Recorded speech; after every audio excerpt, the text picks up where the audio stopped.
大家好，呢個 video 咧會同大家分享點樣用街機版 GSD 進行網上對戰。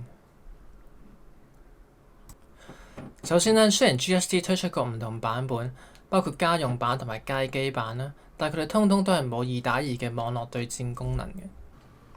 響街機入邊咧，我哋係用 LAN 線同埋 LAN 盒嚟聯繫4部主機。咁到近年咧，就有人發現咧，原來我哋可以將 LAN 線接駁到電腦，然後再用 VPN 咧嚟代替 LAN 盒。咁呢個方法咧就可以將主機上網。雖然呢個方法係可行，但係因為我哋需要將街機接駁到去家用設備，所以咧就需要一啲電子嘅知識同埋技術。而且 VPN 本身咧就唔係用嚟打機嘅，網絡不穩定會經常出現斷線嘅情況。而且街機硬件老化，用家係需要大量嘅時間同埋金錢去維修，所以大家玩之前咧就要有心理準備。我哋而家就嚟睇睇我哋需要乜嘢嘅硬件。遊戲系統方面咧，主要有3樣嘢。第一就係 System256 主機啦，主機入邊咧就有個讀碟器。大家留意翻咧，讀碟器咧係同主機分得開嘅，所以有啲賣家咧佢會分開嚟賣。咁所以大家選購嘅時候咧，就記得一套去買啦。咁跟住咧就係 JAMMA 電腦版同埋佢嘅接駁線。咁 JAMMA 電腦版咧主要嚟用嚟控制 System256嘅唔同嘅輸出啦，包括畫面啊、聲音啊同埋電源等等。最後就係遊戲光碟同埋專用嘅解碼器。如果冇咗呢個解碼器咧，隻 game 係唔會 run 嘅。所以大家咧記住要一 set 去買。頭先有提到啦，好多街機嘅零件咧已經老化，首當其衝最容易壞咧就係主機入邊嘅讀碟器。但係要揾到適合嘅更換零件係絕對唔簡單，因為 System256只係對應某一啲型號嘅讀碟器，而且呢啲讀碟器好多已經過時。咁所以咧，如果你喺市面上見到適合嘅讀碟器咧，就最好買多幾個做後備啦。咁嚟到大家最緊張嘅部分啦，就係邊度可以買到呢部機啦？銷售渠道方面咧，就有 eBay、日本嘅 Yahoo 拍賣、日本嘅 Mercari、日本嘅 Top Games、G-Front、大陸嘅閒魚同埋本地嘅機鋪。至於點樣去揀邊個銷售渠道咧，就視乎你喺邊個地區。如果你係外國嘅話咧，eBay 會比較適合啲啦。以個人經驗嚟講咧，我自己喺外國生活嘅時候咧，都試過喺 eBay 度買街機零件。咁嗰陣時個賣家咧就係當地一間機鋪嘅老闆嚟嘅。咁因為佢間機鋪要執笠啦，所以就將佢嘅街機零件放上 eBay 度賣。咁另外咧，外國都有好多街機發燒友嘅，咁佢哋咧得閒都會放一啲唔玩嘅街機零件放上 eBay 度賣嘅。咁如果你喺香港或者亞洲地方咧，個選擇就會更加多。例如有日本嘅 Yahoo 拍賣啦，日本嘅 Mercari 啦。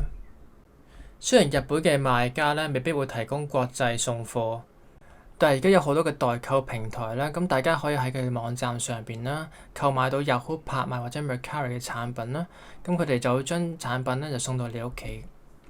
咁 Top Games 同埋 G-Front 咧就係日本當地嘅二手遊戲買賣公司。雖然呢類型公司主要做本地生意啦，不過你都可以嘗試聯絡佢哋，睇下佢哋可唔可以送貨。如果你喺香港或者喺大陸嘅話，你就可以試下用閒魚啦。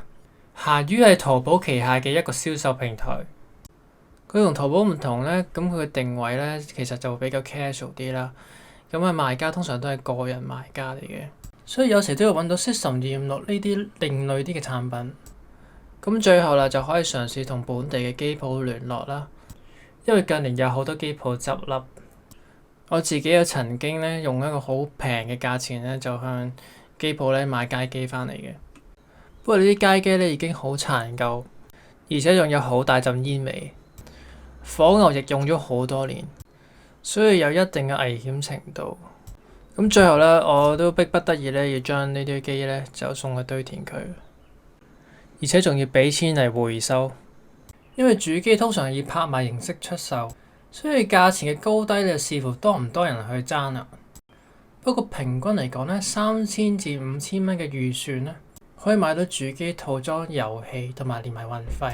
當你買到主機翻嚟咧，就要考慮點樣將佢接駁到唔同嘅輸出，包括畫面、聲音、joystick 同埋電源。到現時為止，設定 System256嘅方法主要有3種。第一種咧就係用傳統嘅街機框體啦，第二咧就係 DIY 人手接線，第三種咧就係我哋今日主要要講嘅 C-Box 或者 SuperGun 嘅轉接器。首先係講下用街機框體有咩好處同埋唔好處。佢嘅優點咧就係設備齊全啦，佢本身咧就已經有熒幕啊、喇叭啊、joystick 啊、火牛呢啲設備，而且 CRT 熒幕即係我哋成日講嘅大牛龜熒幕咧。咁佢本身係冇延遲嘅問題，所以玩起嚟咧會順暢好多。但係佢缺點咧亦都係多羅羅嘅，好明顯佢體積龐大啦，喺運輸上面有困難，亦都需要大量嘅空間存放。呢啲街機長年累月喺機鋪度運作，機件老化令到維修困難，特別係火牛咧最容易出事、最危險。市面上亦都好難揾到零件去替換。雖然你可以購買一啲新型號嘅街機框體，但係呢啲新型號嘅框體咧好多都係16:9嘅螢幕，而 GSC 係4:3，所以畫面會拉長咗，令人睇得好唔舒服、好唔習慣。第二種咧就係人手接線，呢種方法咧係日本人發明嘅。佢最大嘅優點咧就係成本低，主要嘅材料就有電線同埋電腦火牛。雖然係咁啊，但係零件咧喺香港嚟講咧就比較難入手，你亦都需要電工嘅知識同埋技巧，例如要改裝手掣啦，亦都要改裝火牛，所以都涉及一定嘅危險性。如果想知詳細嘅做法咧，可以喺 link 入邊揾到資料。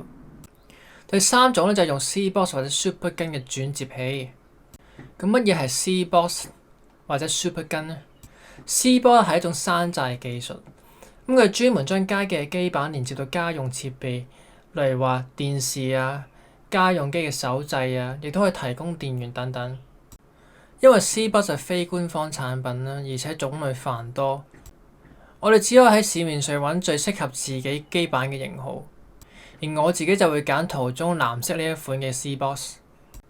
佢嘅優點可以直接使用 USB 手掣，唔需要額外改裝，同埋有一個電壓顯示器。因為唔達到一定程度嘅電壓咧，System256咧係唔會運作到，所以監測電壓對 System256嚟講係好重要。雖然本身呢個 C-Box 係可以提供電源，但 System256喺連線嘅時候咧會更高嘅耗電量，所以要額外購買一個電腦火牛同埋一個特製嘅變壓器。我自己就用咗呢個 set-up 1年左右，整體表現係穩定。C-Box 嘅價錢咧係一啲都唔平嘅，因為佢嘅技術係獨家嘅。如果用緊呢個型號咧嘅價錢係大概1000蚊港幣左右。另外仲要購買電腦嘅火牛啦，同埋特製嘅變壓器。不過咧呢兩樣嘢嘅價錢咧就相對唔係咁貴嘅啫。跟住落嚟要解決嘅問題咧就係畫面輸出。咁正如頭先所講啦，街機嘅 CRT 螢幕咧係冇延遲問題嘅。所以想玩得順暢嘅話咧，我哋就揀一啲延遲比較少嘅電腦螢幕，即係而家普遍所講嘅電競螢幕。但係 System256嘅畫面咧係用 VGA 嚟輸出嘅。VGA 係一種舊制式啦，咁所以對應 VGA 嘅電競螢幕咧喺市面上係買少見少。呢度咧就有幾款型號可以俾大家參考下啦。聲音部分嘅處理比較簡單。喺主機前面嘅部分咧，就有 AV 線嘅音源輸出位嘅。咁只要將 AV 線接出去喇叭咧，咁就可以聽到聲嘅啦。跟住咧就係網絡需要用嘅硬件。喺 System256機身上邊咧有一個 LAN 線嘅插口，但係我哋唔係直接將 System256連接到電腦度嘅。System256出嚟嘅 LAN 線咧要先插去一個 USB 3.0嘅有線網絡卡。然後再將網絡卡插去電腦嘅 USB 插口。咁樣做咧，主要原因係 VPN server 嘅程式咧嘅要求嚟嘅。咁當然你部電腦咧本身都要有高速嘅網絡，所以就建議用翻 LAN 線去連接寬頻。呢度就列出咗基本嘅硬件需求。條條大路通羅馬，呢個只係其中一個方法俾大家參考。嚟緊我再會講解點樣去實際設定 VPN 嘅方法。實際操作主機嘅方法，同埋保養維修零件。同埋常見嘅問題，所以請 like and subscribe，多謝。